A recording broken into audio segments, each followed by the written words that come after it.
Hello friends, कैसे हैं आप? आशा करते हैं आप अच्छे होंगे और मन लगा के आईटीआई की एग्ज़ाम की तैयारी करते होंगे। तो हम एम्प्लॉयबिलिटी स्किल के एक मोस्ट इम्पॉर्टेंट टॉपिक से क्वेश्चन लेके आए हुए हैं। चलिए क्वेश्चन नंबर 1 पे चलते हैं। विनिर्माण जगत में बड़े बदलाव किसके साथ आए? क्या करने से मैन्युफैक्चरिंग फील्ड में बहुत बड़ा बदलाव आया? तो तो इंडस्ट्रियल रिवोल्यूशन यानी औद्योगिक क्रांति आई, तब औद्योगिक फील्ड में मैन्युफैक्चरिंग में बहुत बदलाव आया। Next question, the process of manufacturing has change due to technology and gap है डेवलपमेंट। इसका मतलब क्या है? विनिर्माण यानी मैन्युफैक्चरिंग, विनिर्माण की प्रक्रिया तकनीकी और क्या करने से विकास के कारण बदल गई। विकास का जो प्रोसेस था वो बदल गया, तो ये तकनीकी और साइंटिफिक वैज्ञानिक विकास के कारण यह बदलाव संभव हुआ। Next question, regular assessment of skill is necessary for the growth of. इसका क्या मतलब है? कौशल का नियमित मूल्यांकन। आपके अंदर किसी एक चीज का कौशल है, तो उस कौशल का नियमित मूल्यांकन करने से क्या होगा? आपका करियर संवर जाएगा, यानी आपके करियर में विकास होगा। Next question, which of the following which of the following is not part one's personality. निम्नलिखित में से कौन सा किसी व्यक्ति के पर्सनालिटी का हिस्सा नहीं है? ताकत आपकी पर्सनालिटी का हिस्सा है, वीकनेसेस पर्सनालिटी का हिस्सा है। सी ऑप्शन, बिलीव्स यानी विश्वास आपकी पर्सनालिटी का हिस्सा है। लेकिन ये पूछ रहा है क्या पर्सनालिटी का हिस्सा नहीं है? तो त्वचा का रंग, स्किन कलर, ये पर्सनालिटी का हिस्सा नहीं है, तो ऑप्शन नंबर डी सही होगा। Next question, the way we interact, manage, deal with our external environment is now as skills. बाह्य वातावरण के साथ बातचीत, प्रबंधन, व्यवहार करने के तरीके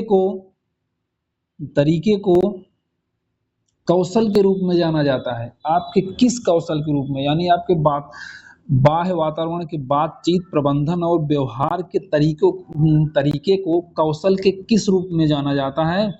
तो वो व्यवहारिक कौशल के रूप में जाना जाता है। ऑप्शन नंबर ए सही है। ऑप्शन नंबर ए सही है। नेक्स्ट क्वेश्चन,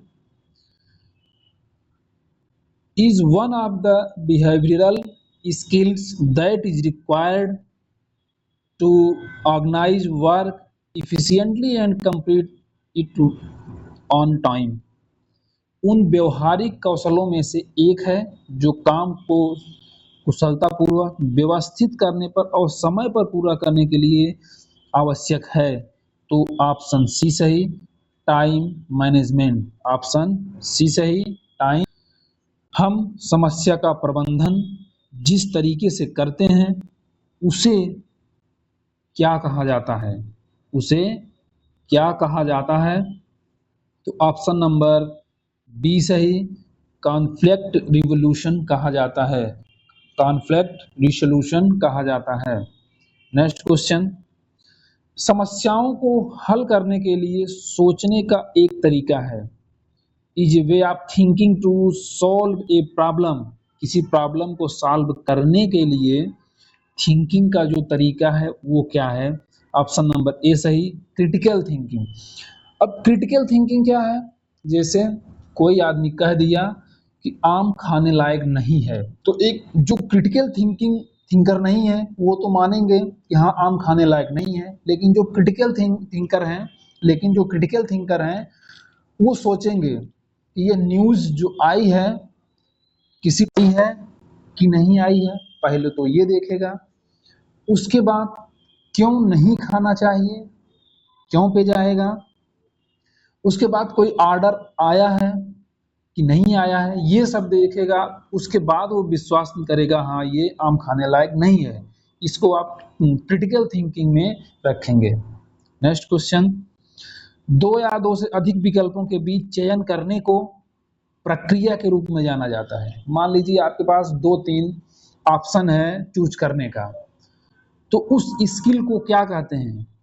उस स्किल को कहते हैं डिसीजन मेकिंग। ऑप्शन बी सही।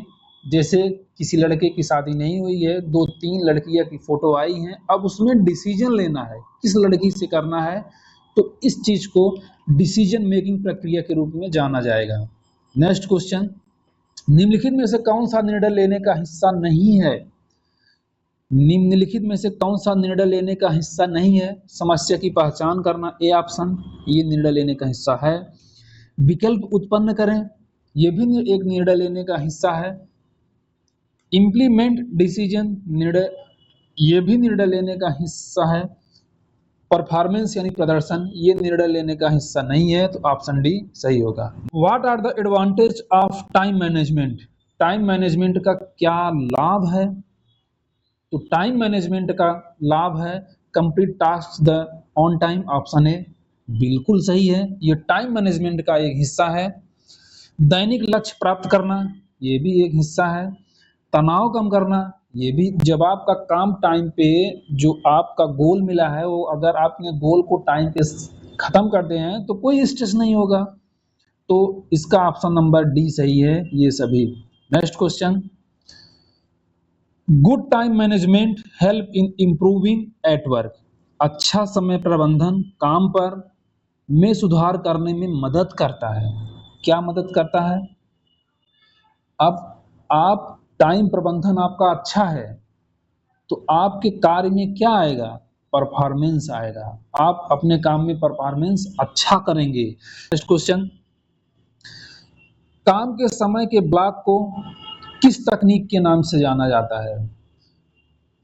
तो ऑप्शन नंबर सी सही है, पोमोडोरो। पोमोडोरो, तो ये पोमोडोरो क्या है? यानी काम को कई टुकड़ों में बांट बांट के करना, जिससे काम का परफॉर्मेंस, जिसके जो काम कर रहा है उसका परफॉर्मेंस अच्छा रहे, उसी को पोमोडोरो कहते हैं। नेक्स्ट क्वेश्चन, किसी भी समस्या का समाधान खोजना किस कौशल के रूप में जाना जाता है? बिल्कुल हलवा क्वेश्चन है, problem solving. Option number D सही। Next question, which of the following is not steps in problem solving? मतलब प्रॉब्लम सॉल्विंग में कौन सा स्टेप्स नहीं आएगा इसमें से? तो ऑप्शन नंबर सी सही है, टाइम सेट टाइमर किसी भी प्रॉब्लम सॉल्विंग में नहीं आएगा। मेरा पढ़ाना अच्छा लगा तो वीडियो को लाइक, चैनल पे अगर आप चैनल पे नए हैं तो चैनल को सब्सक्राइब करिए और लोगों तक यह शेयर कीजिए। धन्यवाद।